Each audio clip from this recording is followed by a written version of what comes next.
ابو سرما رضی اللہ عنہ سے روایت ہے کہ رسول اللہ صلی اللہ علیہ وسلم نے فرمایا، جو دوسرے کو نقصان پہنچائے اللہ اسے نقصان پہنچائے گا، اور جو دوسرے کو تکلیف دے اللہ تعالیٰ اسے تکلیف دے گا۔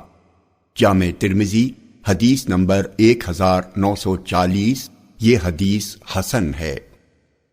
ام المومنین عائشہ رضی اللہ عنہا کہتی ہیں کہ رسول اللہ صلی اللہ علیہ وسلم نے فرمایا، مجھے جبرائیل علیہ السلام پڑوسی کے ساتھ حسن سلوک کرنے کی ہمیشہ وصیت کرتے رہے، یہاں تک کہ مجھے گمان ہونے لگا کہ یہ اسے وراثت میں بھی شریک ٹھہرا دیں گے۔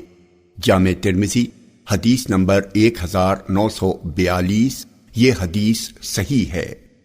مجاہد سے روایت ہے کہ عبداللہ بن عمرو بن عاص رضی اللہ عنہما کے لیے ان کے گھر میں ایک بکری ذبح کی گئی۔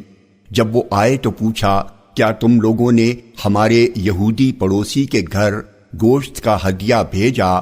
کیا تم لوگوں نے ہمارے یہودی پڑوسی کے گھر ہدیہ بھیجا ہے؟ میں نے رسول اللہ صلی اللہ علیہ وسلم کو فرماتے ہوئے سنا ہے، مجھے جبرائیل علیہ السلام پڑوسی کے ساتھ حسن سلوک کرنے کی ہمیشہ تاکید کرتے رہے، یہاں تک کہ مجھے گمان ہونے لگا کہ یہ اسے وارث بنا دیں گے۔ جامع ترمذی حدیث نمبر 1943، یہ حدیث صحیح ہے۔